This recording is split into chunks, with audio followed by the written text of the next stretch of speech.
Hello friends, I welcome you to this channel Academy of Chemistry Learning. I am Dr. Dhaval Desai. In a series of stereochemistry, in previous video we have seen what is stereochemistry, what is isomers and what is structural isomers. In this video we will see stereoisomers and in stereoisomers specifically optical isomerism. We all know very well that isomers are the compound that have same molecular formula but different structural formula. Stereoisomers are the isomers that differ in their spatial arrangement, three-dimensional spatial arrangement. It is classified into two types, configurational and conformational. What is meant by configurational isomer? The configurational isomers cannot be interconverted by rotation around carbon-carbon single bond. It is further classified into two types. One is optical isomer and another is geometrical isomer. The next part is optical isomerism. Uh, in optical isomerism, there is a identical characteristic, or you can say identical properties like molecular weight, chemical and physical properties. But there is a one different thing that differentiate isomer, and that is rotation of polarized light. What is meant by optically active compound? To understand this phenomenon, let's see this following figure. Here you can see there is a source of light. From this source of light, the waves of light moves in all the direction and it is called unpolarized light. When this unpolarized light pass through the polarizer, and you can use an equal prism as the polarizer. After passing through this polarizer, you can see the wave of light is moving a single direction or a single plane, and that light is known as polarized light or plane polarized light. Now this, to measure this plane polarized light, the instrument which is used is called polarimeter. So here this is the figure of polarimeter. Now when this polarized light pass through the sample containing tube, and as a sample you can use various organic compounds. So what happened, this polarized light is, when passing through this molecule, it starts to slightly move either in left hand side or right hand side, and there is a generation of angle of rotation. It is denoted by theta, and this angle of rotation is called specific rotation. So in this figure you can see here, this first uh, arrow shows the polarized light before it's passing through the molecule organic component solution, and as it's enter into the solution, slowly it starts to move towards the left hand side, and after passing through the whole solution tube, you can see that the polarized light is move little left hand side. So how much it has rotate, how much molecule has rotate plane polarized light can be measured by the observer through analyzer.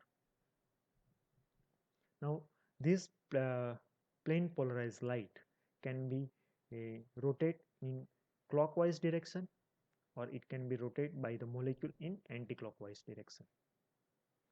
If the light, plane polarized light, which is passing through the organic component solution, is turned on the right, it is called dextro rotation or dextro rotatory, and which is denoted by small d or plus sign.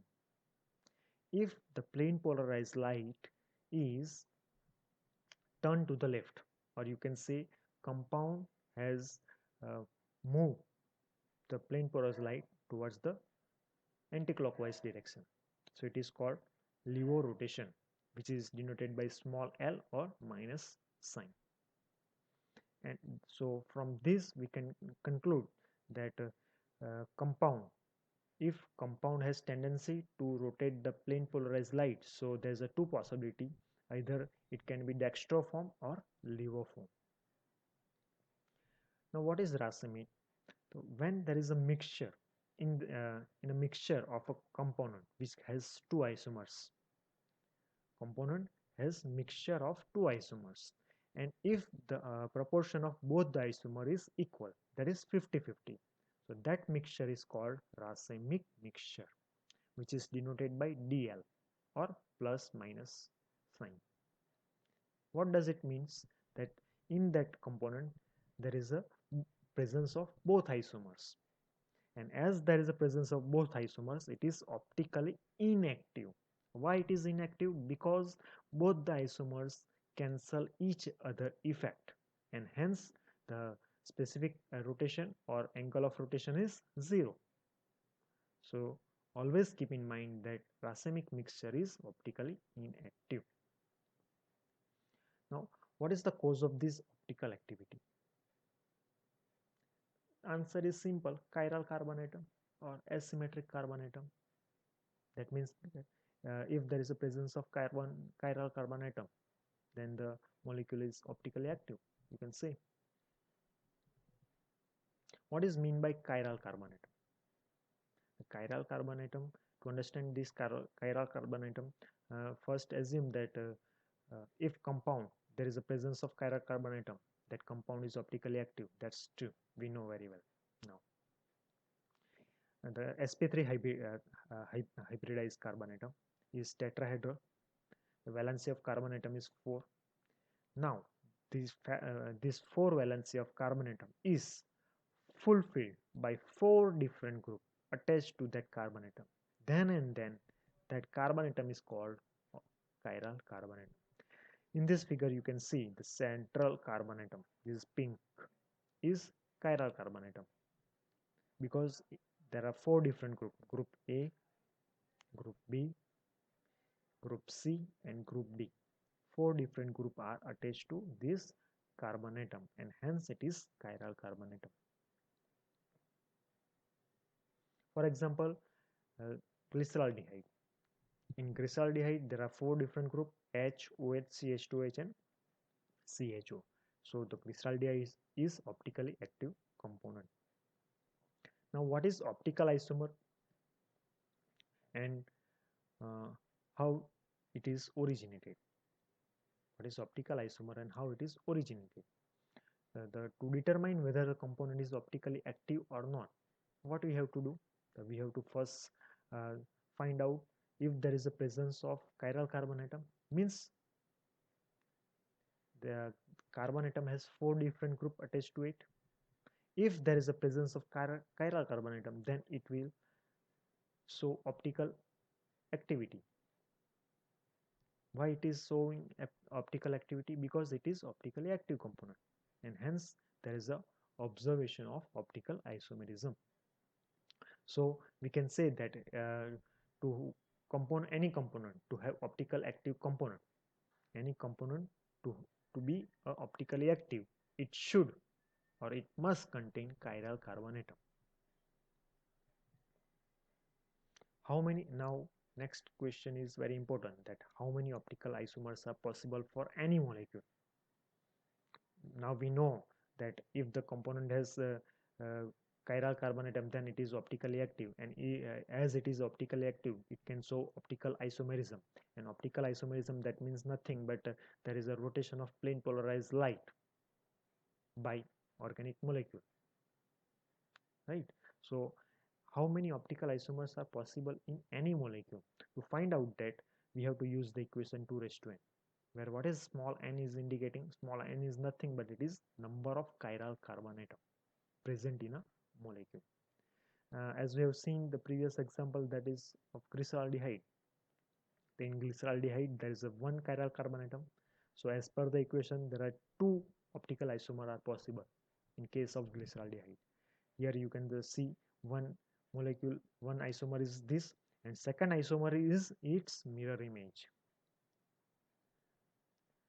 Both have same molecular formula, both have different 3-dimensional arrangement, The position of hydrogen and OH group is differ in both isomer, left to right and right to left respectively.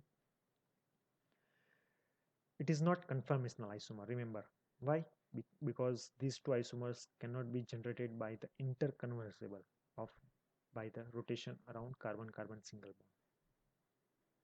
bond. And as both the isomer have asymmetric carbon atom or chiral carbon atom, so they are optically active.